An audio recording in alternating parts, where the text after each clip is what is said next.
Estimado irmão e irmã, bom dia dessa terça-feira, hoje dia 9 de novembro.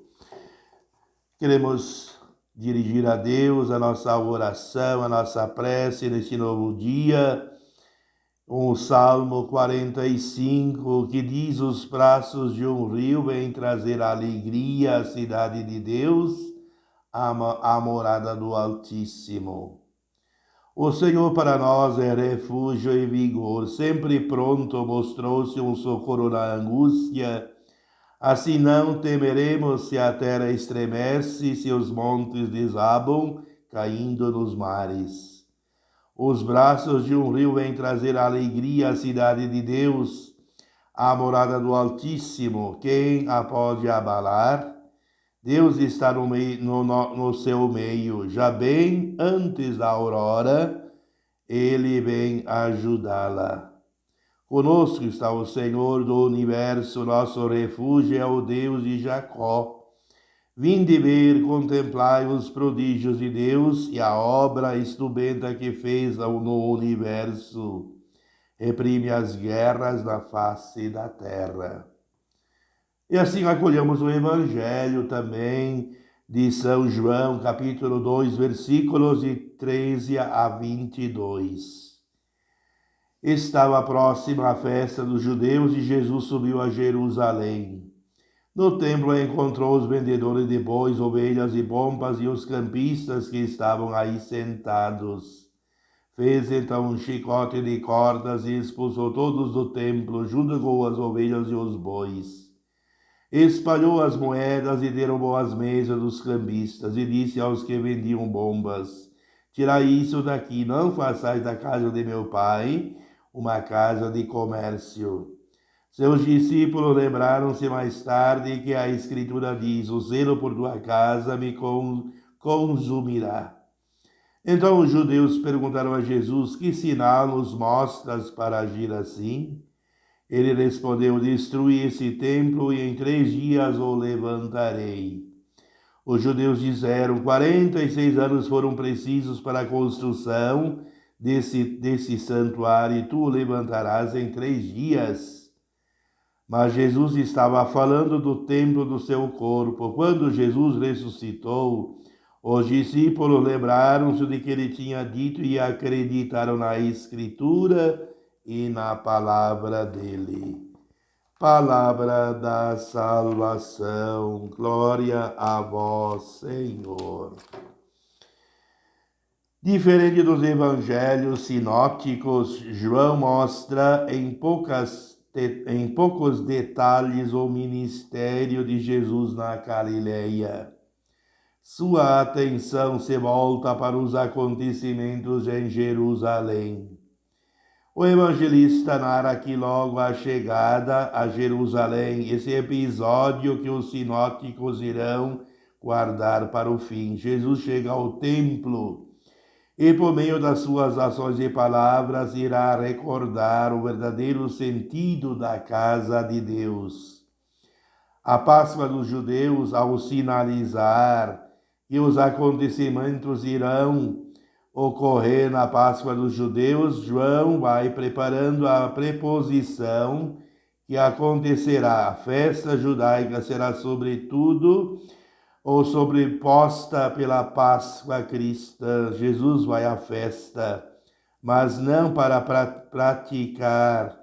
participar dela, e sim para realizar um confronto com a prática do comércio e exploração que se realizava no templo. O templo na época de Jesus era uma mega estrutura, um edifício imponente com cerca de 1.500 metros, de primeiro reformado por Herodes o Grande. Era um lugar historicamente dedicado ao culto e às festas litúrgicas. Como era local de abundantes sacrifícios rituais, organizou-se ao seu redor uma série de estruturas comerciais para que eles acontecessem atendendo aos inúmeros viajantes que chegavam para Jerusalém para prestar seu culto. os vendedores de animais para os sacrifícios. Era comum que os peregrinos comprassem os animais chegando ao templo. A oferta era a oferta dos pobres, a oferta das pombas era uma oferta dos pobres que não podiam trazer pombas de casa, mas tinham que comprar no templo, ou seja, mais uma forma de explorar os mais carentes. Certamente havia outros grandes abusos em nome do santuário. Muitas vezes as ofertas não eram oferecidas a Deus, mas retomavam as bancas para serem vendidas novamente.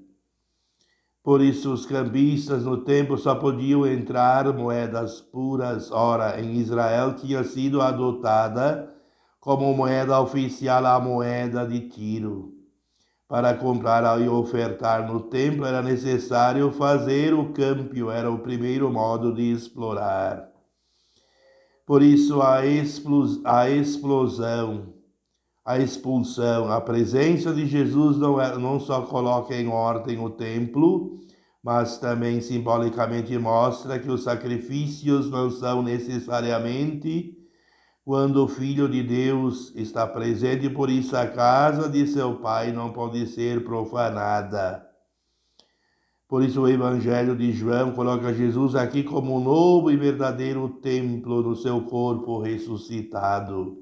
Jesus é a habitação de Deus, aberta aos homens, lugar onde se manifesta a glória de Deus.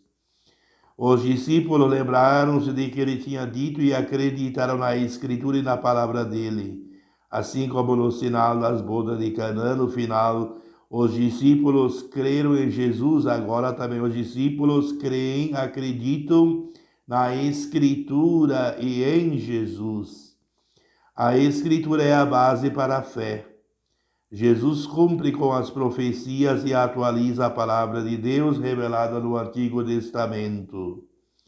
O Evangelho de João nos leva a ver Jesus como o novo templo de Israel. Em Jesus não há espaço para a estrutura catucas e vazias.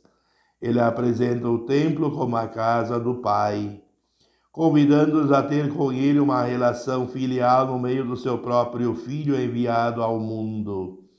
Jesus abre as portas para que toquemos a Deus de maneira livre e sincera e nos convoca a purificar nossa fé e a nossa religião das medidas feitas para satisfazer interesses pessoais que acabam usando o que é sagrado para legitimar os caprichos de uma minoria. Então, meus irmãos e minhas irmãs, sejamos esse templo vivo do Senhor, com toda a sinceridade, com toda a nossa fé, sempre seja Deus o princípio da nossa vida.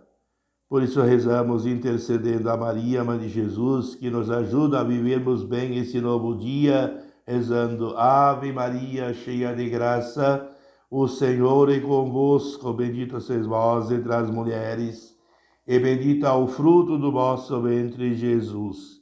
Santa Maria, Mãe de Deus, rogai por nós, pecadores, agora e na hora de nossa morte. Amém. E assim Deus nos abençoe e nos guarde, em nome do Pai, do Filho e do Espírito Santo. Amém. Até mais, se assim for da vontade de Deus.